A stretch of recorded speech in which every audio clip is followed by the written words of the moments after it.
বাড়ির দিকে পেছনে ক্ষুধার্ত বাঘ তাকে ধাওয়া করতেছে। বাঘ ধাওয়া করে গরু ধরার জন্য, গরু দৌড়ায় পালাবার জন্য, বাঁচার জন্য। গরু মনে মনে চিন্তা করে পালায়, আর বাঘের থেকে পালাবার কোনো ক্ষমতা আমার নাই। সামনে পুকুরের মধ্যে কাদা দেখছে, লাফ দিয়ে ঝাঁপায় কাদার মধ্যে পড়ছে, মনে করতে খাইলে একটু কষ্ট করে খা, কাদার মধ্যে লাফ দিয়ে পড়ছে। পেছনে বাঘ, এখন বাঘ পেছনে ধাওয়া করতেছে ক্ষুধার্ত খাওয়ানোর জন্য, পেছনে বাঘ ধাওয়া করতেছে। গরু তো তার মতো তার ভাবে একটু লাফ দিয়া পড়ে গেছে, কিন্তু বাঘ হিংস্র ভাবে লাফ দিয়া, বাঘ গরুর পেছনে না সামনে, গরুর সামনে একদম পুকুরের মাঝখানে। কাদা কোনটা বেশি? ও জায়গায় কাদাও বেশি, আবার বাঘের পাওটাও ছোট খাটো। এখন ও জায়গায় যখন গেছে দাঁড়িয়ে গেছে কায়দা মতো, কিন্তু মাস্তানি এখনো ছাড়ে নাই। কারণ যার যে খাসলাত, ও মরার পরেও হাসরের ময়দানে ও বাটপার যেগুলো আল্লাহর কাছে ও বাটপারি করবে। এজন্যই তো আল্লাহ পাক হাসরের ময়দানে বলবেন, আল-ইয়াওমা নাখতিমু আলা আফওয়াহিহিম ওয়া তুকাল্লিমুনা আইদিহিম ওয়া তাশহাদু আরজুলুহুম বিমা কানু ইয়াকসিবুন।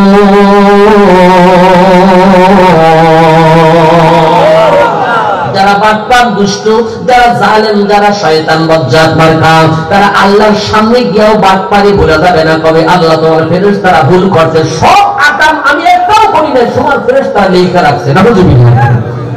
কারণ যারা জালেম ওর খাসলাতি ওইটা, মাস্তান যারা মাস্তানি করে খাসলাত, ঠিক কিনা বলেন? তবে তাদের সবক গ্রহণ করা দরকার। আল্লাহ পাক বলেন, আল-ইয়াওমা নুনাজ্জিকা বিবাদানিকা লিতাকুনা লিমান খালফাকা আয়া। আল্লাহকে দেখো না, ফিরাউনকে সুটকি বানায়া রাখছি, সবক গ্রহণ করতে পারো না। ফিরাউনকে আল্লাহ পাক সুটকি বানায়া জাদু ঘরাই দিয়েছে, 400 বছর পর্যন্ত মাস্তানি করছে।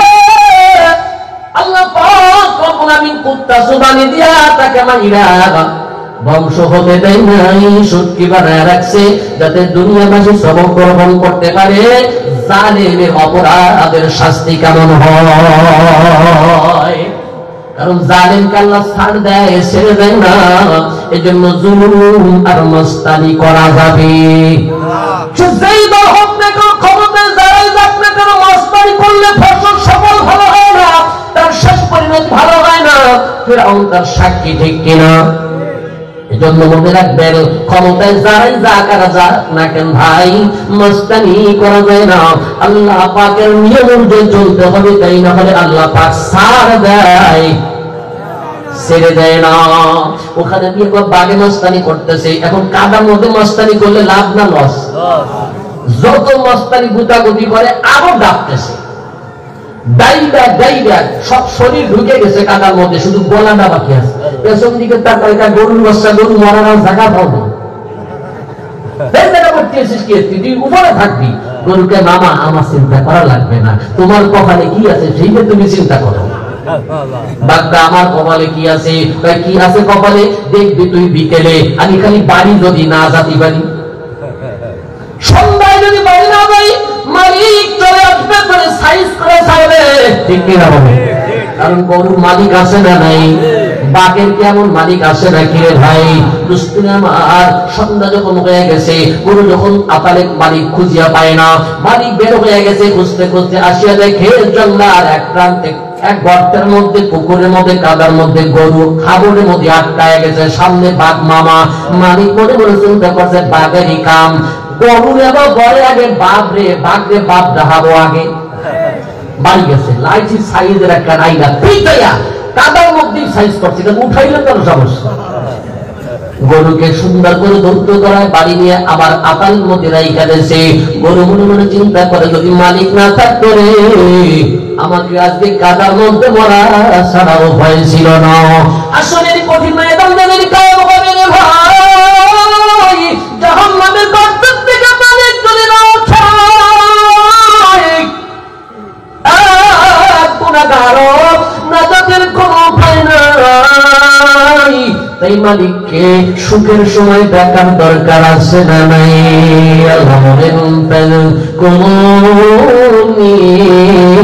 أذكركم واشكروا لي ولا تكفرون।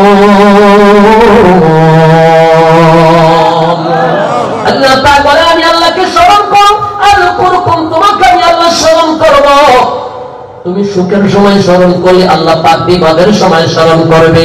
এখন কথা হলো আল্লাহ পাককে কেমনে স্মরণ করব? খালি সুবহানাল্লাহ আলহামদুলিল্লাহ আল্লাহু আকবার এটাই কি শুধুমাত্র জিকির নাকি আরো জিকির আছে? কি আরেকটা জিকির আছে কি? এটা নাকি? আচ্ছা কি কুত্তা দ্বারা কি কুত্তা জিকির করছে না? কুত্তা দাঁড়িয়েছে কারণ কুত্তা যদি সামনে থাকবে না ভাববে এই কোন জিকির রে ভাই?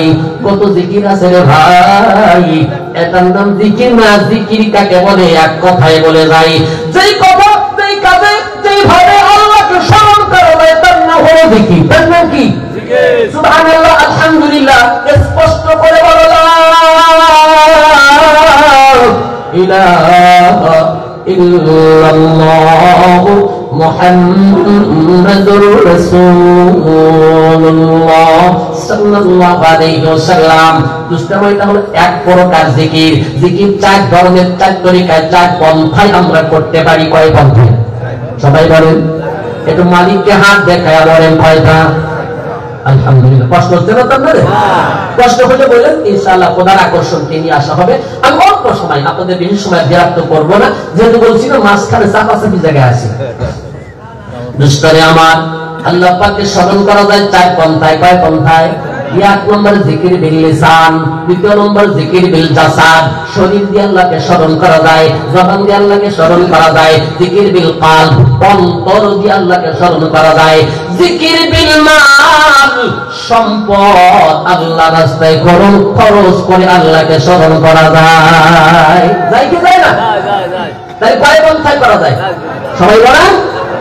এক নম্বর জিকির বিল লিসান, জবান দিয়ে আল্লাহকে স্মরণ করা যায়। আমার জবান দিয়ে আল্লাহকে স্মরণ করে যারা, আল্লাহ পাক ভুলবে না তাদের কঠিন হাসরের ময়দানে। বিশেষ করে মৃত্যুর পূর্ব করে তাদের জবান থেকে কালেমা বের হয়ে যাবে।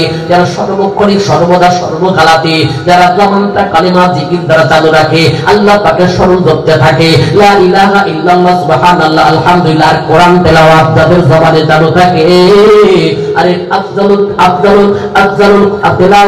তিলাওয়াতুল কোরআন, এটা কোরআন তেলাওয়াত, এটা আফজালুল ইবাদাত, উত্তম ইবাদাত, এটাও একটা জিকির। এটাও কি?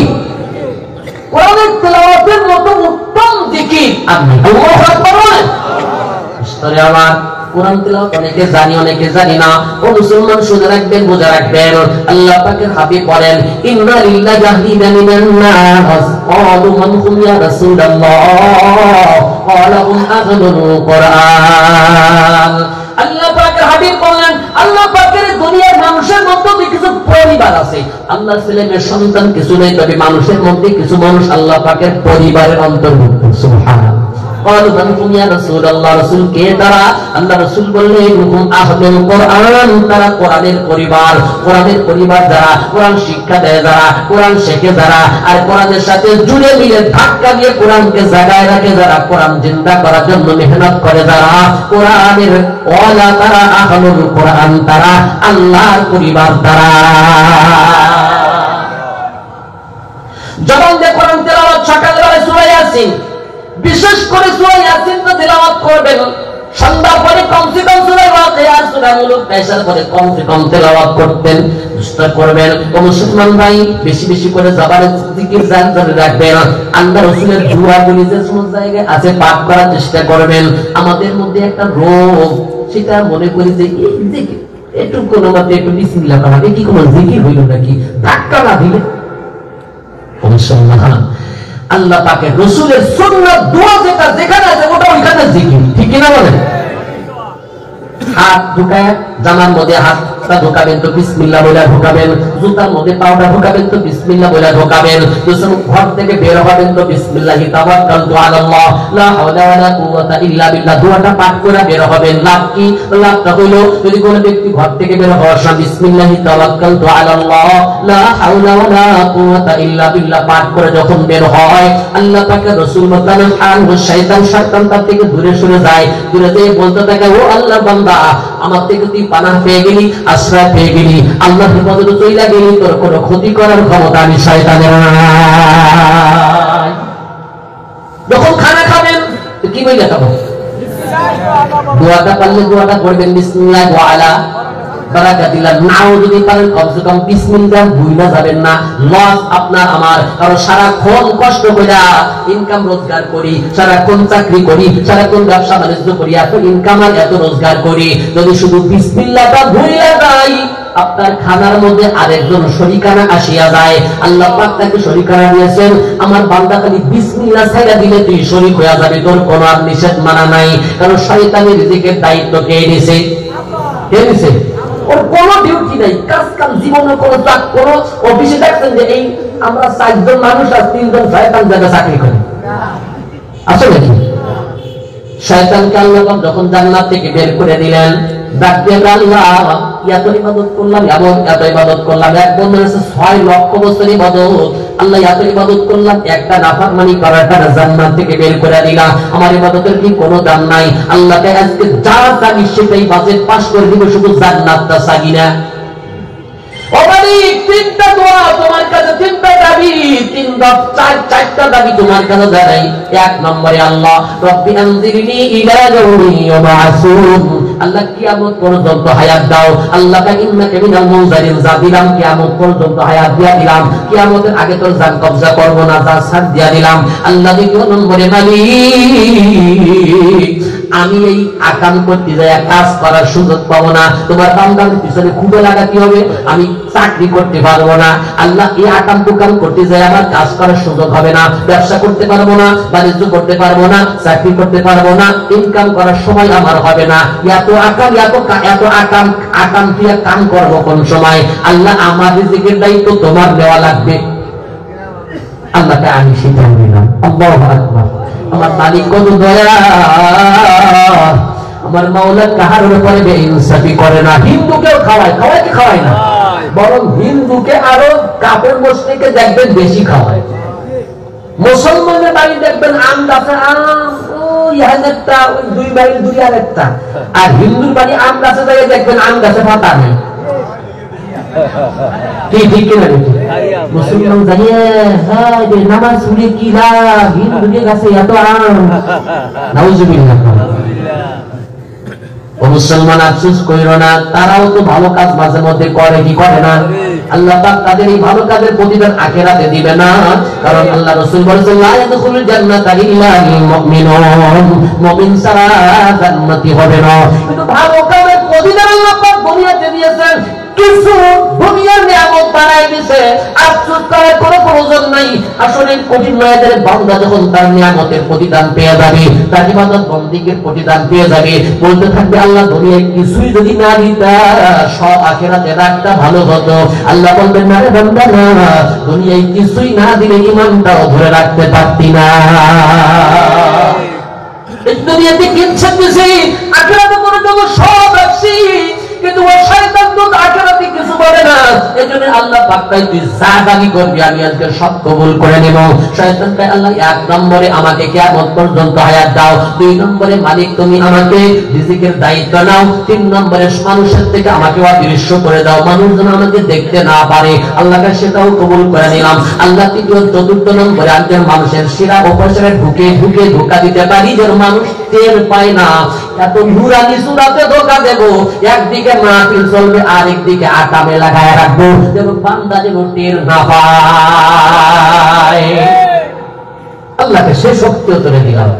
এবার শয়তান আল্লাহর চ্যালেঞ্জ দেয়, কারণ আল্লাহর চ্যালেঞ্জ, এবার তাকে তুমি আমার চ্যালেঞ্জ গ্রহণ করো, এই শক্তি পাওয়ার যদি আমি পাই তোমার সব আদম জাতিকে জাহান্নামে নিয়ে ছাড়বো, ইল্লা মাশাআল্লাহ 2 একজন ছাড়া। ও শয়তান কেন নির্বিকার চতুর্মুখী হামলা করবো, ডাইনে বাড়ির সামনে পিছনে চতুর্মুখী হামলা করে সবগুলোর জাহান্নামে নিয়ে ছাড়বো। আল্লাহ কেন শয়তান আমি আল্লাহর চ্যালেঞ্জটি গ্রহণ কর, আমার এই বান্দা আমি আল্লাহকে ভুলে যাবে না, তুই তো চতুর্মুখী হামলা করবি, চতুর্মুখী হামলা করবি, আরো 2টা দিক আমি আল্লাহর জন্য বাকি। আল্লাহু আকবার। যে বান্দা নিচের দিকে সাজদা করবে আমি আল্লাহর কাছে উপর দিকে খালি দিয়ে তওবা করবে, কোটি কোটি গুনাহ তুই করাবি, সারা জীবন তার বরবাদ করে ফেলাবি। কিন্তু একবার যদি উপর দিকে আমি আল্লাহর কাছে খাঁটি দিলে তওবা করে ক্ষমা চাই, তার কোটি কোটি গুনাহ আমি আল্লাহ 1 সেকেন্ডে মাফ করে দিব। এক নম্বরে সিজদা করতে হবে, 2 নম্বরে আল্লাহ পাকের কাছে ক্ষমা চাইতে হবে। এক নম্বরে কি খালি সিজদা, মানে কি নামাজ আদায় করতে হবে খালি শুক্রবারে, ঠিক কি না? আমি মাঝে মধ্যে বলি নামাজের তো অভাব নাই, কিন্তু নিয়মিত নামাজের অভাব, ঠিক কিনা বলেন? আমি তো প্রায় বলে থাকি নামাজি বর্তমানে বাংলাদেশে 5 প্রকার, কয় প্রকার? 1 নম্বর নামাজি আসল নামাজি, সঠিক নামাজি, 5 ওয়াক্তের নামাজি, রেগুলারলি। 2 নম্বর নামাজি রেগুলার পড়ে না, শুক্রবারে ছাড়ে না, সারা সপ্তাহ না গেলি, সপ্তাহে একবার হাজিরা দিলি, তার নাম বড় শুকর আলী। 3 নম্বর রমজান আলী, সারা বছর না গেলি, আবার রমজান মাস হাজির হলি, সূর্যের মতো ইফতারি খাতে গেলি, তার নাম হলো রমজান আলী। 4 নম্বরে ঈদ আলী, রমজানে না গেলি, নতুন কাপড়ে বদলে নামাজে গেলি, তার নাম হলো ঈদ আলী। 5 নম্বরে ভোটের মুসল্লি, জীবনে পশ্চিম দিকে সিজদা দিলি, আবার ভোটের সময় হাজির হলি, তাসবিহ একবার হাতে নিলি, দাঁড়িয়ে দাঁড়া যায় সিজদা দিলি, মন্দির সামনে বাইরে গেলি, তাসবিহ শুদ্ধ সেবা দিলি, তার নাম হলো ভোটের মুসল্লি। আছে না নাই? আছে মানে কি? গোপালগঞ্জ কাশ্মীর একবার গেছি, কয় হুজুর আমাকে এক নেতা আসরের নামাজ একই ওয়াক্ত 4 জায়গায় পড়ছে। সুবহানাল্লাহ। দোস্তরে আমার 5 ওয়াক্ত নিয়মিত নামাজি হওয়া লাগবে। কয় ওয়াক্ত? 5 ওয়াক্ত নিয়মিত নামাজি যারা জান্নাতি বান্দা যারা, সুবহানাল্লাহ।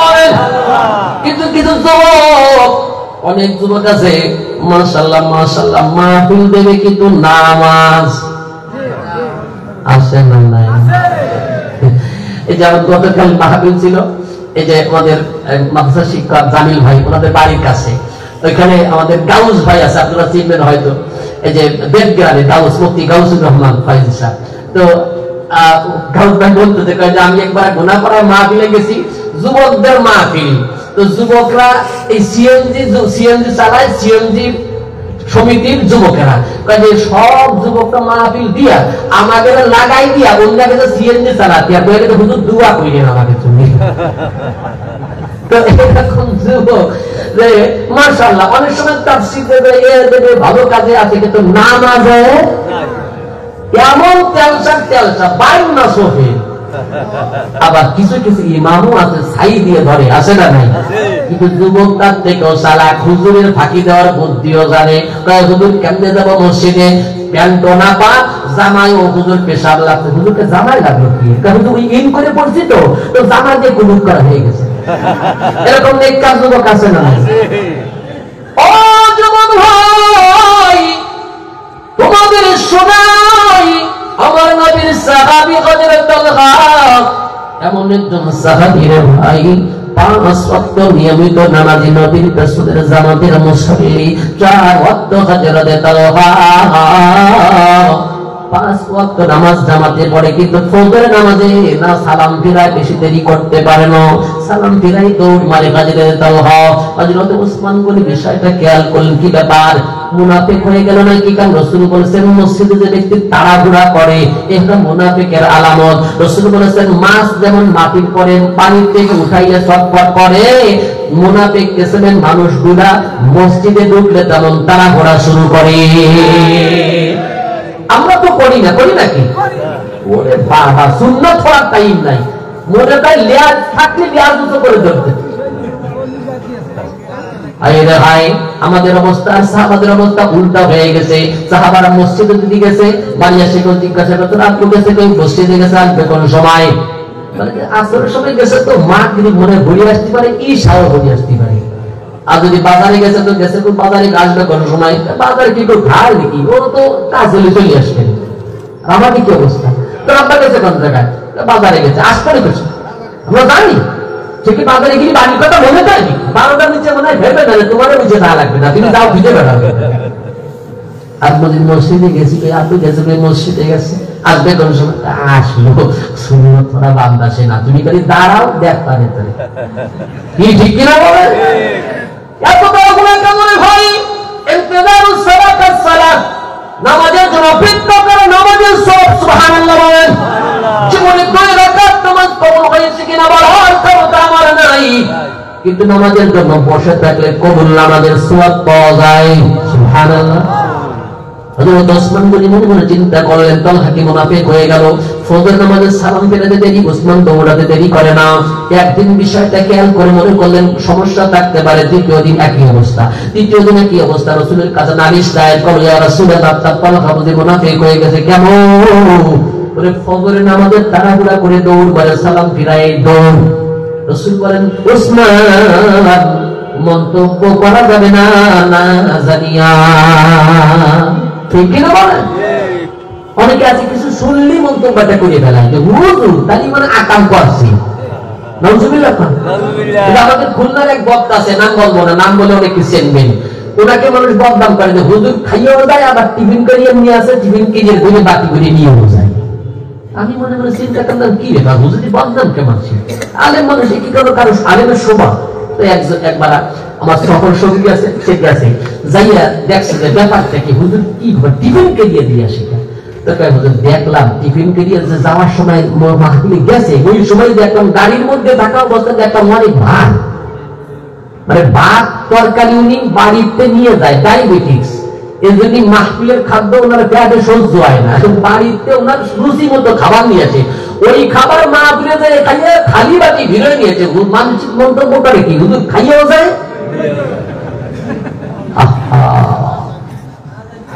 আমার না জানিয়ে মন্তব্য করা যাবে না। হযরত ওসমান গনি ডাকতে বলে, রাসূল তালহা কি মুনাফিক হয়ে গেল না? কেন তারা বলা কেন?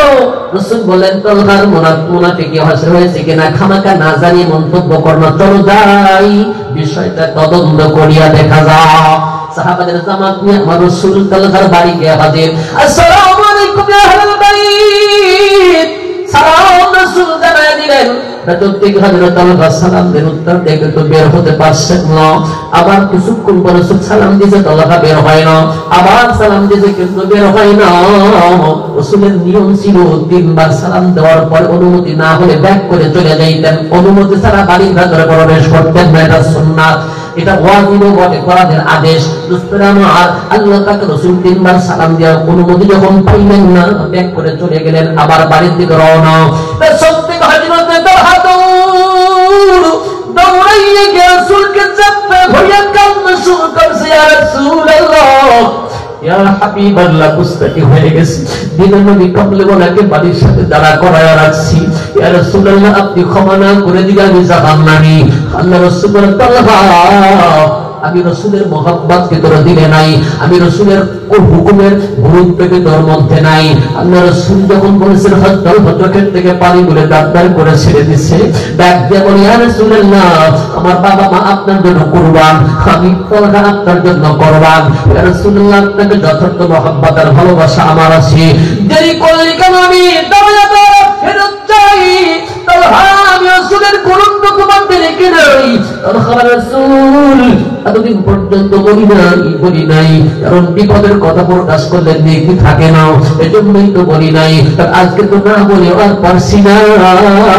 ইয়া রাসূলুল্লাহ, ইয়া হাবিবাল্লাহ, আমি আমার বিবির দুইজনে মিলে একটাই মাত্র নামাজের পোশাক, যেটা দিয়ে নামাজ পড়া যায়। ইয়া রাসূলুল্লাহ, ঘরের মধ্যে একটা গর্ত করে রাখছি, যখন নামাজ পড়তে যাই কাপড়টা আমি পরিয়া যাই, বিবিকে গর্তের মধ্যে নামায় রাখা, তারপরে যাই। আমি নামাজ শেষ করে আসলে বিবিকে কাপড়টা দিয়ে গর্তের মধ্যে আমি তালহা দিয়া দাঁড়াই। বিবি আমার নামাজটা শেষ করে তারপরে আমি কাজে যাই। ইয়া রাসূলুল্লাহ, বাকি 4 ওয়াক্ত নামাজ সময়, এজন্য দেরি করে আসতে পারি। ফজরের সময় সূর্য উঠে যাবে, সেই ধরে ধরে দৌড় মারি, বাড়ি গিয়ে আমি কাপড়টা বিবিকে দিয়া গর্তের মধ্যে গিয়ে দাঁড়াই। বিবি আমার নামাজ পড়ে, আমি থাকি অপেক্ষায়। আমার দিনের নবী কামলে ওয়া রহমাতের নবী এমন একটা মুহূর্তে আমাকে তালহা মহিলাটাকে, আমি তো গর্তের মধ্যে দাঁড়ায় যেমন ছোট্ট একটা কাপড় পরিধান করে আদর্শত অবস্থায় নবীটাকে আমার কলিজা ভেদ করে চৌচির হয়ে যায়, আসতে পারি না। কিন্তু এমন একটা পোশাক পরে কেমনে আসবো? রাসূল আমার ডাকের সাড়া দিও না দিও পারি না, জন্য সালামের জবাব দিছে, ডাক সাড়া না দিও থাকতে পারি না।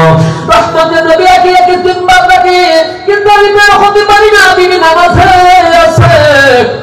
রাসূল যখন রওনা করেছেন সিরাজের পথ ধরিয়া, বিবি আমার নামাজটা শেষ করে গর্তের মধ্যে রাইখা আসছি, কাপড়টা পরিধান করে দিলেন নবীর খেদমতে হাজির হইয়া গেছি। আমি তলব অপরাধ হয়ে গেছে, গুস্তাকে মাফ করে দেন, না হলে আমি জাহান্নামী হইয়া যাব। রাসূল আমার ডাক দেবে না, তলহা ফিল জান্নাহ, তলহা ফিল জান্নাহ, তলহা ফিল জান্নাহ। আল্লাহু আকবার বলেন। ও মুসলমান ভাই, এমন ওজন তো তোমার নাই, তোমার খোলা ওজন আল্লাহ পাকের কাছে কোনো গুরুত্ব নাই। নামাজ যদি ছেড়ে দাও জান্নাত পাওয়া যায়, ঠিক কিনা বলেন? এই জন্য 1 নম্বর আল্লাহকে স্মরণ করবো কি দিয়া? ধরে বলেন কি দিয়া? জবান দিয়ে আল্লাহকে স্মরণ করবো। 3 নম্বরে আল্লাহ পাক বলেন আমি আল্লাহকে স্মরণ করো। 3 নম্বরে স্মরণ করবো আল্লাহকে শরীর দিয়া। নামাজ, ইবাদত, বন্দেগি, রোজা, ইবাদত, বন্দেগি যা আছে শরীর দিয়ে করা যায়, এগুলি আল্লাহ পাকের জিকির, শারীরিক জিকির, আল্লাহ পাকের স্মরণ। আল্লাহ পাকে 4 পন্থা স্মরণ করা যায়। কয়টা? 1 নম্বরে জবান দিয়া, 2 নম্বরে শরীর দিয়া, 3 নম্বরে অন্তর দিয়ে আল্লাহকে স্মরণ করা যায়। আল্লাহ পাক বলেন ফাযকুরুনি, আমি আল্লাহকে স্মরণ করো। কেন অন্তর দিয়ে আল্লাহকে স্মরণ করব? ফাযকুরুনি অর্থ তখন হবে ফাত্তাকুনি। ফাযকুরুনি আই ফাত্তাকুনি, আযকুরুকুম আই আহফাযুকুম মিনাল যামবি ওয়াল ইকাব। এবং আমি আল্লাহকে তুমি যদি অন্তর দিয়ে স্মরণ করো, দাদা ভয় করো, আহফাযুকুম মিনাল যামবি ওয়াল ইকাব, তাহলে তোমাকে গুনাহের থেকেও বাঁচাবো, জাহান্নামের আযাব থেকেও হেফাজত করব। সুবহানাল্লাহ। তোমার সম্মান বাড়ায় দেওয়া হবে হযরতে ইউসুফের মতো, হযরতে ইউসুফের মতো সম্মান বাড়ায় দিবে। আল্লাহর ভয় অন্তরে ফিট হইলে আল্লাহ সম্মান দুনিয়ায় বাড়ায় দেয়। হযরতে ইউসুফ আলাইহিস সালামের নাম আপনারা শুনে থাকবেন। পয়গম্বর হযরতে ইউসুফ আলাইহিস সালাম জুলেখার কবলে 7 তলার উপরে যখন তালাবদ্ধ করে জুলেখা যখন তাকে খারাপ প্রস্তাব দিয়েছিল, আল্লাহ নবী পয়গম্বর হযরত ইউসুফ বললেন মাআযাল্লাহ, আমি আল্লাহর পানাহ চাই, আল্লাহকে ভয় করি, ঠিক কিনা? আল্লাহ পাক তাকে কামনে হেফাজত করলেন। একে একে 7 দরজা খুলে গেছে। এখানেই শেষ না, নিচে তারা আইসা থেকে আগে যে মেসারা দাঁড়ায় আছে, ডাক দিয়া বললেন ও ইউসুফ, তোমরাও কেন পেছনে? জুলেখা কেন? বলে তোমার দিকে আমাকে দাওয়া করতেছে। জুলেখার সঙ্গে সঙ্গে পরিমাণ নৌকায়, না না তোমার গোলাম আমাকে খারাপ প্রস্তাব দিয়েছে। নাউজুবিল্লাহ। আগে যে মেসার ডাক দিয়া বলে ইউসুফ, তুমি যে নির্দোষ, তোমার কি কোনো প্রমাণ আছে? না, কোনো প্রমাণ নাই। একটা প্রমাণ আছে, 7 তলার উপরে একটা ছোট্ট বাচ্চা দোলনায় দুলতেছে। আল্লাহ চাইলে ছোট্ট বাচ্চার জবানটা খুলে দেবে। ছোট্ট বাচ্চাকে কথা বলতে পারে নাকি? বলে আল্লাহ বলাইলে পারি, ঠিক কিনা বলেন? হযরত ইউসুফ ছোট্ট বাচ্চার কাছে বললেন, কোন ইশারা করলেন, সঙ্গে সঙ্গে বাচ্চার জবান খুলে গেছে। পয়গম্বরের পক্ষে হযরত ইউসুফের পক্ষে তখন সাক্ষ্য দিয়ে শুরু করে দিয়েছে। ডাইরেক্ট বললেই পারত ইউসুফ নির্দোষ, কিন্তু না, এত কৌশলে বললেন। আল্লাহ পাক তার কথাটা পছন্দ করে আমাদের পর্যন্ত পৌঁছাবার ব্যবস্থা কোরআনের আয়াত বানায় দিয়েছে। সুবহানাল্লাহ। ইন কানা কামিসুহু কুদ্দা মিন ক্বাবলিন ফাসাদাকাত ওয়া হুয়া মিনাল কাযিবিন ওয়া ইন কানা কামিসুহু কুদ্দা মিন দুবুরিন ফাকাযাবাত ওয়া হুয়া মিনাস সাদিকিন। হযরত ইউসুফের পক্ষে যখন সাক্ষী দিল, ডাক দিয়ে বলেন, ও আদিলবের শোনো, ইউসুফের জামা যদি সামনের থেকে চেনা পায়, মনে করবা ইউসুফের দোষ আছে, সামনাসামনি ছিল, তারও কিছু মতামত ছিল, কিন্তু পেছন থেকে জামা যদি চেনা হয়, মনে করবা ইউসুফের দোষ নেই, সব দোষ তোমার বিবি জুলেখা। দেখা গেছে জামাটা পেছন দিক থেকে চেনা ছিল। সুবহানাল্লাহ বলেন। আল্লাহ পাক শুধুমাত্র পবিত্রতা পবিত্র করলেন তা না, আল্লাহ পাক থেকে মর্যাদা বাড়াতে বাড়াতে মিশরের প্রধানমন্ত্রী এবং খাদ্যমন্ত্রীও বাড়াই দিয়েছে। আল্লাহু আকবার। সর্বপ্রথম রিলিফ চালু করছে হযরত ইউসুফ আলাইহিস সালাম। গম দিতেছেন, গম দিতেছেন, রিলিফের গম দিতেছেন। এক যুবক দাঁড়ায় গেছে, ডাক দিয়া তাকে তিনি মিম্মা আতাকাল্লাহ, ও ইউসুফ, আল্লাহ পাক আপনাকে যে ক্ষমতা পাওয়ার দিন, তার থেকে সেই ক্ষমতা বলে আমার কিছু দেন। তো দেশে 100 প্রায় 3.5 কেজির মতো দেশে, জিদনি কিন্তু আর কিছু দেন, তার কিছু দেশে জিদনি আরো কিছু দেন, আরো কিছু দেন, জিদনি কিন্তু আরো কিছু দেন। ইউসুফ কয় দেখছো লম্বা লাইন, দেখছো কয়বার দেবো তোমার? সব মানুষ না খাওয়া। ওয়াজাল্লাহু আলিমতা মান আনা লা আরদাইতানি, যদি জানতেন আমি কে আমারে খুশি করে দিতেন, যতবার চাইতাম ততবার দিতেন। ডাক দিয়া বলেন মান আনতারি, কে তুমি? এমন কোন মহারথী, তুমি কোন বিশ্বাসবাদী, কোন মন্ত্রীর ছেলে? কয় না না, আমি কেউ না। আনাল্লাযী শাহিদতু লাকা বিল বারা ইন তুহমাত যুলাইখা। আল্লাহু আকবার। ও পয়গম্বর ইউসুফ শুনো, আমি সেই ছোট্ট নাবালিক শিশু যে জুলেখার অপবাদ থেকে আপনাকে পবিত্রতার সাক্ষ্য দিয়েছে। হযরত ইউসুফ বললেন, এ ম্যানেজার 100 এর গম তারে দিয়ে দে। হিসাব করে দেখা যায় প্রায় 126 মণ গম তাকে দিয়েছে। আল্লাহু আকবার বলেন। আল্লাহ পাক মেসেজ দিয়া ইলহাম দিয়া জানাই দিলেন, পয়গম্বর ইউসুফ রে, একবার তোমার পবিত্রতা গুণগান গাওয়ার কারণে তুমি তারে 126 মণ গম তুমি দান করলা। আমার বান্দা সকালে ফজরে আমার ইবাদত করে, আমার পবিত্রতা গুণগান সুবহান রাব্বিয়াল আযীম সুবহান রাব্বিয়াল আলা বলে, যখনে বলে, আসরে বলে, মাগরিবে বলে, ইশায় বলে, হাঁটতে চলতে ঘুরতে ফিরতে বলে, সবসময় আমি আল্লাহ তাকে পবিত্র গুণগান করে। আমি আল্লাহ তাকে কি পরিমাণ দিব বান্দা নিজেও জানে না। জান্নাত না দেওয়া পর্যন্ত আমি আল্লাহ খুশি হব না। আমার এক নম্বর আল্লাহকে স্মরণ করবো জবান দিয়া, 2 নম্বর শরীর দিয়া, 3 নম্বর অন্তর দিয়া। গুনাহ করব না, গুনাহের ভয় অন্তরে ফিট করব। হযরত ইউসুফের মতো সম্মান আল্লাহ পাক তোমাকে বৃদ্ধি করে দিবে। নাম্বার 4, চতুর্থ নম্বরে জিকির বিল মাল। চতুর্থ নম্বরে আল্লাহকে স্মরণ করা যায় সম্পদ দিয়া। কি দিয়া? কি দিয়া? বলে বলেন। সম্পদ দিয়া, মাল দিয়ে আল্লাহকে খুশি করা যায় কি যায় না? আল্লাহকে সম্পদ দিয়ে কেমনে খুশি করা যায়? খুশি করা যায় কেমনে?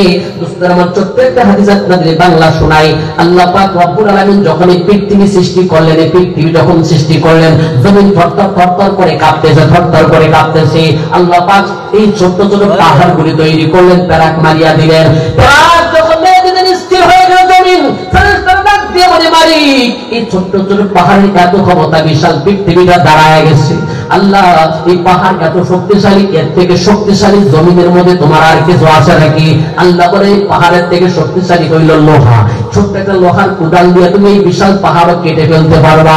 ফেরেশতারা আল্লাহ লোহার থেকে শক্তিশালী আর কি জমিনের মধ্যে আছে নাকি? আল্লাহ বলেন, আগুন তার থেকে শক্তিশালী। আগুন যদি লোহার মধ্যে লোহা যদি আগুনের মধ্যে ধরো, লোহাও ভুলে যাবে, ঠিক কিনা? ফেরেশতারা আল্লাহ আগুনের থেকে শক্তিশালী আর কিছু আছে নাকি? বলে, হ পানি। আগুনের মধ্যে পানি ঢেলে দাও, দেখবা পানির কারণে আগুন দুর্বল হয়ে গেছে। আল্লাহ পানির থেকে শক্তিশালী আর কিছু আছে? বলে, হ বাতাস তার থেকে শক্তিশালী। এক জায়গা থেকে পানি উড়াই নিয়ে আরেক জায়গায় মেঘমালা তৈরি করে দেয় বাতাসে, ঠিক কিনা বলেন? আল্লাহ পাককে ডাক দিয়া বলে, মালিক ও মওলা, তোমার জমিনে বাতাসের থেকে আর শক্তিশালী কি আছে? আল্লাহ বলেন, আমার বান্দার দান সাদাকা, এর থেকে পাওয়ারফুল আর কিছু নাই। আমার বান্দা গুনাহ করে, অপরাধ করে, আমি আল্লাহ পাকের রাগ ধরে যাই, আমি আল্লাহ পাক রূপ ধারণ করি। এমন সময় আমার বান্দা কিছু থেকে কিছু যদি দান সাদকা করে, আমি আল্লাহ পাকের রাগ দুর্বল হয়ে যায়। আমার মালিকের রাগ লেগে তারপরে নরম হয়ে যায়। আল্লাহ পাক আযাব গজব দিতে চাইলেও বান্দার দানের উসিলায় তাকে মাফ করে দেয়। হযরত নবী সাল্লাল্লাহু আলাইহি ওয়াসাল্লাম তাই বলেছেন, আস-সাদাকাতু তারুদ্দুল বালা। রাসূল বলেন, সাদাকার দ্বারা বালা মুসিবত দূর হয়। অপমৃত্যু থেকে আল্লাহ পাক তারে বাঁচায়। ডাইনো বাস দ্রুত স্পিডে চলতেছে, বানর স্পিডে বাস চলতেছে, মাঝখানে এতটুকু জায়গা আপনি ওই পাশে যাওয়ার কোনো কায়দা নাই। মোটরসাইকেল নিয়ে চলতেছে, অথবা বাইক নিয়ে, সাইকেল নিয়ে আপনি মাঝখান দিকে যাইতেছেন, সামনে যাওয়ার কোনো উপায় নাই। আপনি বুঝছেন আজকে নির্ঘাত মরা ছাড়া উপায় নাই, কিন্তু এমন কেমন যেন ভাবে আপনি বের হয়ে গেলেন, আপনার জানা নাই। এমন অবস্থা আপনাদেরও মাঝে মধ্যে হয় কি হয় না? হয়। কেন কেমনে হইলে বলে, আল্লাহ বাঁচাইছে। কে বাঁচাইছে বলেন? জোরে বলেন, কে? কেন বাঁচাইলো কখনো চিন্তা করে নাই রে ভাই? কখন ধরে কোন জায়গার দান সাদকা আল্লাহ পাক কবুল করেছিল, সেই ওসিলা করে আজকে তোমার জানটাকে ভিক্ষা দিল। হযরত সুলাইমান আলাইহিস সালামের নাম আপনারা শুনে থাকবেন।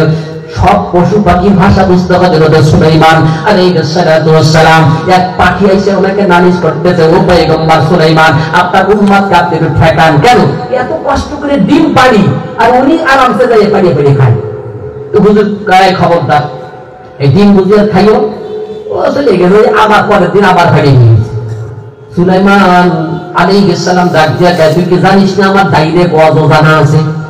আমি তো দুনিয়ার সাধারণ হুজুর না, আমার দাইরে কত জানা আছে, আছে না?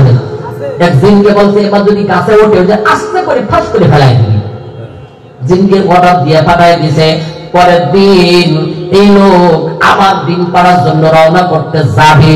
নাস্তা করতে করতে হঠাৎ করে এক ভিক্ষুক এক মুসাফির এসে হুঙ্কার দিল, আরে ভাই, তুই একবার খাবার নিয়ে বসছ, 3-4 বেলা খাই নাই, কিছু খাবার দেখলে আমি ক্ষুধার্ত, হারিকে আমায় ভিক্ষা দে। নিজের মুখের আহারটাকে ভিক্ষুককে দিয়ে রওনা করেছে ডিম পাড়তে। দিব্যি ডিম পেড়ে বাড়ি এসে ডিম বাজা দিয়ে ভাত খায়। এবার সুলাইমান আলাইহিস সালামের কাছে পাকে যাবার নারী দেখো তোর কি বললেন আর কি হলো? জিনকে ডাকাই, তোমার না বলছি আজকে কোনো কথা বলবি খালি ফেলাই দিবি। কারণ ফেলাতে তো গেছি, আমি যখন দাঁড়াতে গেছি আমার জনকে ফেলাই দিছি। সুবহানাল্লাহ। ডাক দিয়ে বলেন, মালিক কি হইল বুঝলাম না। আল্লাহ বলেন, বুঝবা কেমনে, তুমি তো গায়েব জানো না। আমি আল্লাহ পাক আমার বান্দার ছোট্ট একটা রুটি দানের ওসিলা করে একটা ফেরেশতাকে তার ডিউটিতে লাগায় রাখছি। তোমার আদেশকৃত জিন তাকে যখন ফলাতে গেছে, আমি আল্লাহর আদেশকৃত ফেরেশতা তারে ধাক্কা দিয়ে ফলাই দিয়েছে। সুবহানাল্লাহ বলেন। মুসলমান ভাই, অনেকে মনে করি কোটি কোটি দান করতে হয়, তাই সারা বুঝে দান হয় না। আরে দানের সিস্টেম তো তা না।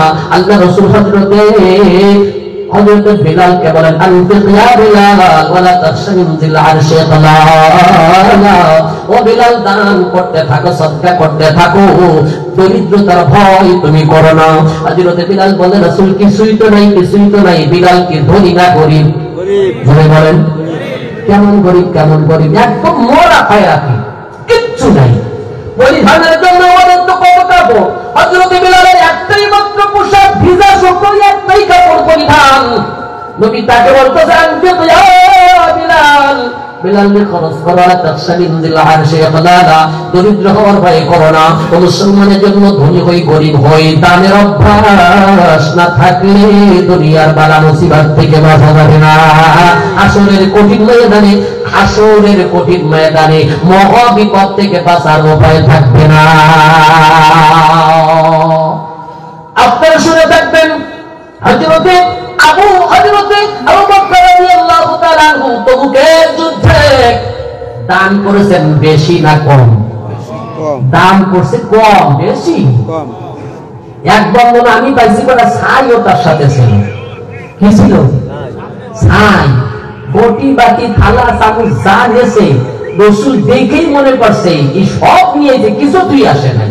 তার সাথে কটা ছাইও নিয়ে গেছে, কিন্তু নাম্বারে কত? এক। আল্লাহু আকবার বলেন। এটাই সিস্টেম। আমার মালিক দেখে না কত দান করছে, আমার মালিক দেখে আছে কেমন বান্দার কাছে আমার দ্বীনের মহব্বতে দান করছে কেমন। সুবহানাল্লাহ বলেন। হযরত ওসমান দান করতে সবথেকে বেশি, তিনি গেছেন 3 নম্বরে। ওমর তার থেকে একটু কম, তিনি গেছেন 2 নম্বরে। আর সবথেকে কম দান করছে আবু বকর। টুকলার মধ্যে অল্প কিছু সামান নিয়ে, ভাঙ্গা দিল নিয়ে হযরতে আবু বকর রাদিয়াল্লাহু তাআলা চোখ ভরা পানি দিয়ে রওনা করেছে। রাসূল থেকে বিবি ডাক দিয়া বলে, স্বামী, যুদ্ধের ময়দানে আমার নবীর সাহাবারা ক্ষত বিক্ষত হয়ে যাবে, আমি তো কিছুই দিতে পারলাম না। আমার রাসূলের প্রেমে, আমার আল্লাহর প্রেমে আমার পরিধানের শাড়িটা নিয়ে যাও, এই শাড়িটাতে মুজাহিদ ভাইদের ক্ষত জায়গা কোটি বান্দা দিও। হযরত আবু বকর ডাক দিয়া বলে, বিবি রে, ও বিবি, তুই কি পরিধান করিয়া থাকবি? কিছুই তো তোর নাই, একটাই মাত্র কাপড়। ওরে ঘরের মধ্যে একটা সিরাত চট আছে, ওই চট পরিধান করে থাকবো। আমার রাসূল বলেছেন সকলেই যেন দান সদকা করে, আমি তো কিছুই দিতে পারি নাই, কিছুই তো তেমন দেওয়ার মতো নাই, ঘরে মধ্যে সেলাই একটা চট আছে, ওই চটটা আমি পরিধান করিয়া থাকবো। আবু বকর ডাক দিয়া বলে, রে তুই যখন নিজের পরিধানের কাপড়টা দিয়া দিবি, আমি আবু বকর কি পারি না আমার মুজাহিদ ভাইদের ক্ষত জায়গা ব্যান্ডেজ লাগাবার জন্য গায়ের জামাটা দিতে, জামাটা টান দিয়া করিয়া ফেলছে। ডাক দিয়া কাবিরের অর্ধেক চট আমার গায়ে পরায়া দে, অর্ধেক চট তুই পরিধান কর। এবার চটটা মারবো মারবার করে ডিস্টার্ব করি, বারবার করে খুলে যায়। রাস্তার থেকে খেজুরের কাটা একটা পারছে, বুতাম লাগাইছে খেজুরের কাটা দিয়া, দিন ভরা ব্যথা আর চোখ ভরা পানি নিয়া রওনা করছে হযরত আবু বকর সালার একটা চাট গাই দিয়া। আল্লাহ রাসূল অপেক্ষা করতেছে, আর এতিমের মতো তাকায় আছে আবু বকরের দিকে। আবু বকরের গায়ে সালালটা দেখা দিনের নবী কামলিওয়ালা চোখের থেকে দাঁত করে পানি গড়ি ছাড়িয়া দিয়েছে। আল্লাহ রাসূল ডাক দিয়ে বলে, আবু বকর এই যে সামান নিয়ে আসছে মোবাইল বাড়ি কিছুই রাইখা আসেন নাই, আমি জানতে চাই কি রাইখা আসছেন। আবু বকর বলে, মাল দৌলত দেখে ভি সাব রহয়া